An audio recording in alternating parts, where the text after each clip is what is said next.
오늘 추수감사 주일을 맞이하여 하나님이 주시는 풍성한 은혜가 여러분과 여러분 가정 가운데 충만하시기를 축원합니다.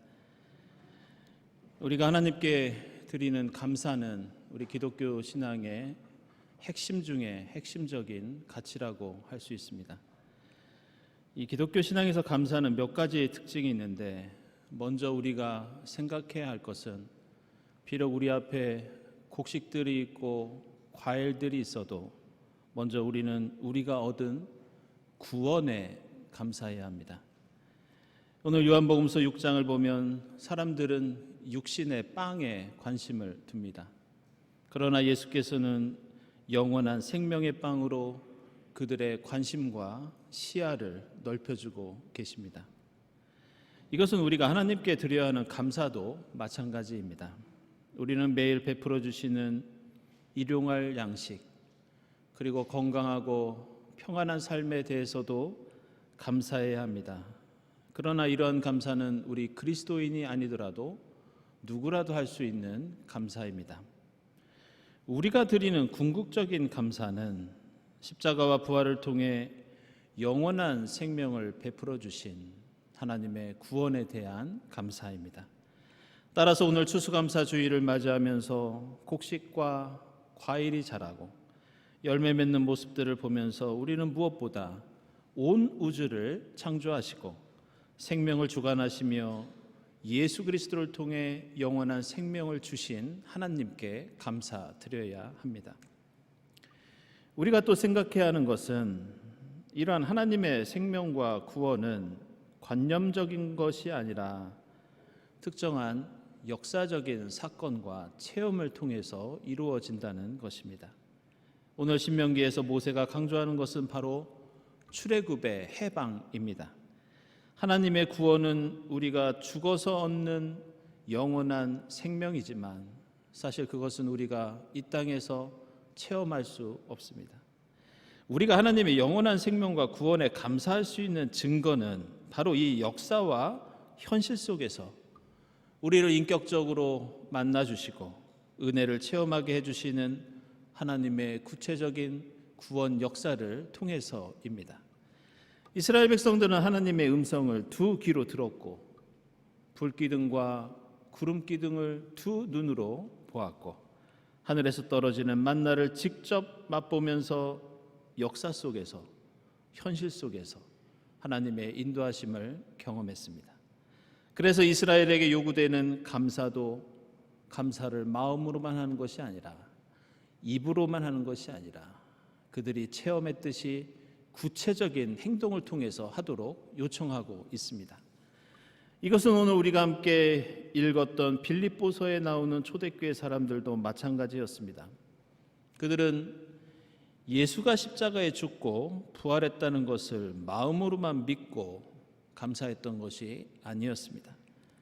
그들은 성령의 역사를 통해 하나님의 음성을 직접 들었고 부활하신 예수를 만났고 온갖 기적을 체험했습니다.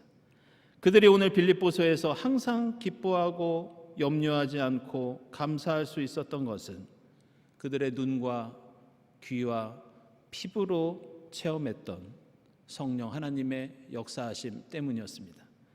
따라서 우리는 온 우주를 창조하신 하나님을 믿지만 그 하나님을 현실 속에서 인격적으로 만납니다. 우리에게 영원한 생명을 베풀어 주시지만 우리의 배를 채울 수 있는 만나도 내려주십니다. 이에 맞추어 우리의 감사도 초월적이지만 현실적이어야 하고 우주적이지만 구체적이어야 합니다. 작은 곡식의 나달들을 보면서 우주를 창조하신 하나님의 손길을 느끼고 영원한 생명을 주신 하나님께 감사하면서 오늘을 살아갈 곡식과 과일을 나의 두 손으로 직접 하나님께 드려야 합니다. 다음으로 성경의 감사는 모두 함께 드리는 감사였습니다. 오늘 신명기를 보면 이스라엘이 경험한 구원도 개인이 아니라 집단적이었던 것이었고 그들이 드리는 감사도 공동체의 감사였습니다. 성경을 읽어보면 나 개인에게 내려주시는 복, 나 혼자 개인적으로 하나님께 감사드리는 것은 별로 언급되지 않습니다. 주의 기도에서 하늘에 계신 우리 하나님이 우리에게 일용할 양식을 주시고 우리의 죄를 사하여 주시는 것처럼 성경의 신앙, 성경의 감사는 우리가 함께 드리는 일입니다. 마찬가지로 오늘 빌립보서 말씀은 개인에게 보낸 편지가 아니었습니다. 성경에 나오는 모든 바울 서신은 초대교회 공동체에게 보낸 편지였고, 편지가 도착하면 모두 함께 읽고 은혜를 나누며 결단하는 그런 시간을 가졌습니다. 그래서 오늘 빌립보서를 보면 바울의 편지를 받는 사람은 개인이지만 이 편지의 수신자들을 모두 복수형으로 사용하고 있습니다. 바울이 편지를 쓰면서 마음에 둔 것은 한 사람이 아니라 여러분입니다. 따라서 바울이 기뻐하고 감사하며 기도해야 한다고 권면하는 것은 공동체의 기쁨과 감사였습니다. 따라서 오늘 추수감사주의를 맞는 우리도 하나님의 은혜는 나만의 것이 아니라, 내가 독점하는 것이 아니라 우리에게 베풀어 주신 은혜입니다. 풍성한 열매에 감사하는 것도 나에게만 허락하신 열매가 아니라 바로 우리의 기쁨과 행복과 감사입니다. 저는 지난 주일 한가위 명절을 보내고 오늘 추수감사주의를 맞이하면서 우리가 미국의 명절이 아니라 우리 한가위 명절에 맞춰서 추수감사주의를 지킨다면 우리가 보다 한국적인 축제를 준비하고 또 기념해야 하지 않을까, 그런 고민과 생각을 해왔습니다. 비록 올해에도 코로나 시대가 끝나지 않아 우리가 별다른 행사를 치르지는 못하지만 앞으로 우리가 어떻게 하면 보다 한국적인 추수감사주일, 우리 고유의 감사의 축제를 열 수 있을까, 우리가 함께 고민하며 지혜를 모아야 한다고 생각합니다. 그래서 저는 지난 몇 주일 동안 이 한국 교회의 추수감사절은 언제 어떻게 생겨났고 혹시 오늘을 사는 우리들이 배울 만한 특별한 의미가 있는지 여러 역사적인 사료들을 좀 찾아보았습니다. 그 중에서 1902년부터 1935년 사이에 한국교회 초기에 추수감사절에 관한 그런 기록들을 찾아볼 수 있었습니다. 이 최초의 기록은 1902년 11월에 발간된 신학월보라는 잡지에서 발견할 수 있었는데요. 이 기록에 의하면 우리나라 첫 번째 추수감사절 예배는 1902년 10월 5일 경기도 여주의 큰 고을 감리교회에서 드린 예배였습니다. 그런데 당시는 이 예배의 명칭이 추수감사 예배가 아니라 곡식 거둔 감사 예배, 이런 명칭이었습니다.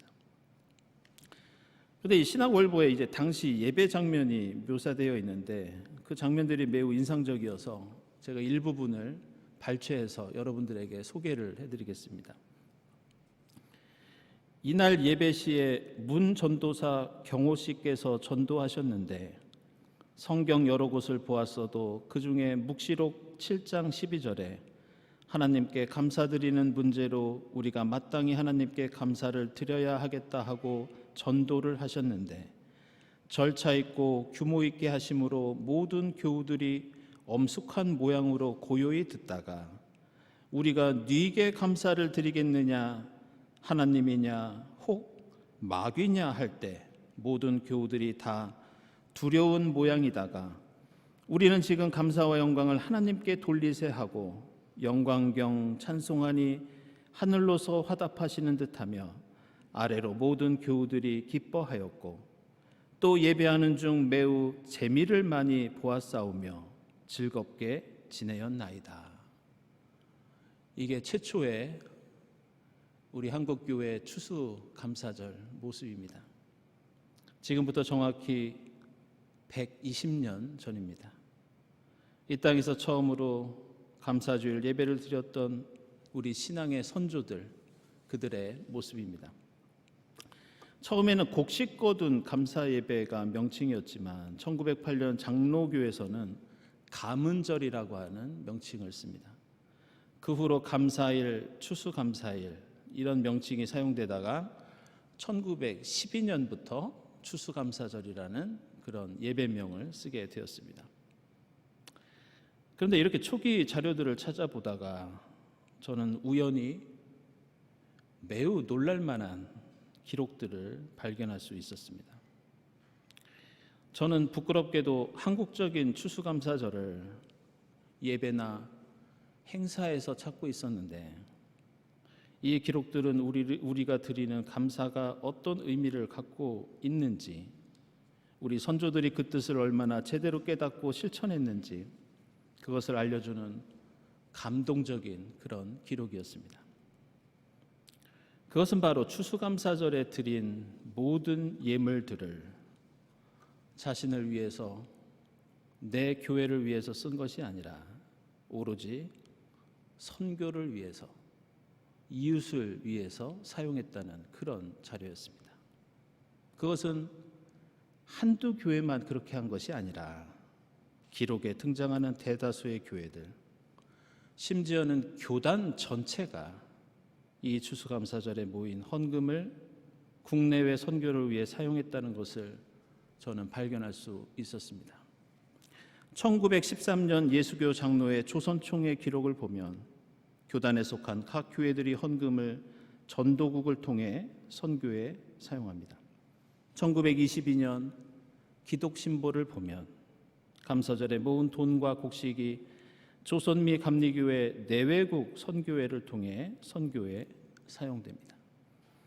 1923년 기독신보를 보면 교회에서 추수감사절을 지키는 두 가지 목적이 나오는데, 하나는 만복의 근원 되시는 하나님의 은혜를 깨닫고 감사하는 일이며, 다른 하나는 이날에 드린 돈과 곡식과 열매를 모아서 남북 만주, 서북간도, 일본의 동경과 오사카에 선교 사업을 위해서 드리는 그런 일이었습니다. 1926년 기록에도 추수감사절 헌금을 교회 내부에서 소비하지 않고 장로교회는 중국 산동 선교를 위해서, 감리교회는 만주 동포 전도를 위해서 사용했다고 소개합니다. 1927년 자료를 보면 이렇게 10여 년 동안 헌금으로 모은 만주 선교비만 당시 돈으로 32,500원, 지금 물가로 대략 계산해도 수억 원에서 많게는 10억 원에 달하는 금액입니다. 이것은 일반 교회뿐만이 아니라 당시의 기독교 학교와 학생들도 마찬가지였습니다. 1929년 기독신보를 보면 평양 장로교회에 속한 중등 이상의 각 학교 학생들이 감사 예배로 모였다, 이런 기사가 나옵니다. 1929년 11월 14일 오전 10시 서문 밖에서 예배를 드렸고 그때 학생 숫자가 무려 1,300명이나 되었으며 그때 드린 헌금이 246안 62전인데 모두 총회를 보내서 선교를 위해서, 이웃들을 위해서 사용됩니다. 곰곰이 생각해 보면 이 당시는 일제 강점기였습니다. 수많은 사람들이 일제에 의해서 탄압을 받고 있었고 그 당시의 식민지 생활의 궁핍함과 어려움은 우리의 상상을 초월하는 일이었습니다. 하지만 한국의 초대교회 교인들은 추수한 많은 것들을 일제에 수탈을 당하면서까지도 하나님께 정성껏 예물을 드렸고 그 예물을 내가 아니라 다시 이웃을 위해서, 하나님 나라를 위해서 사용했던 것을 볼 수 있습니다.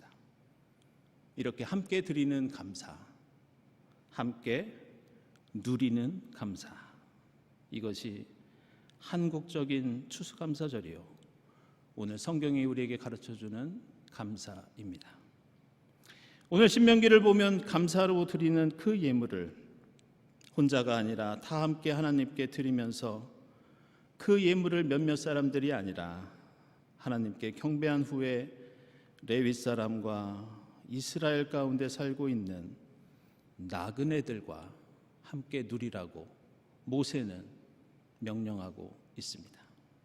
그래서 오늘 성경이 우리에게 가르쳐 주시는 추수감사절은 일제강점기의 고난과 역경 속에서도 우리의 신앙의 선조들이 드렸던 감사와 찬송은 바로 모두 함께 드리는 감사, 함께 그 기쁨을 누리고 나누는 감사입니다.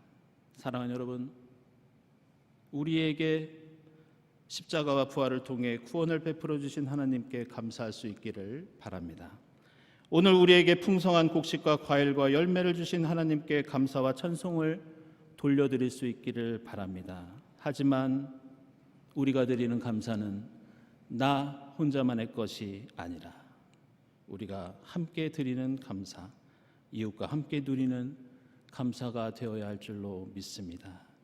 지금까지 베풀어 주신 주님의 은혜에 감사하면서 우리가 얻은 열매를 이웃과 나누며 함께 기뻐하는 한국적인 추수감사절을 함께 누리는 여러분이 될 수 있기를 바랍니다. 기도하겠습니다. 하나님, 올해에도 저희에게 풍성한 추수감사 주일을 허락해 주시니 감사합니다. 주님 안에서 항상 기뻐하고 염려하지 아니하며 오직 감사하는 마음으로 하나님의 이름을 부르는 저희 삶이 되게 하옵소서. 저에게 주신 모든 것을 우리 모두 함께 감사하며 이웃과 함께 누리는 저희 모두가 되게 하옵소서. 예수 그리스도의 이름으로 기도드리옵나이다. 아멘.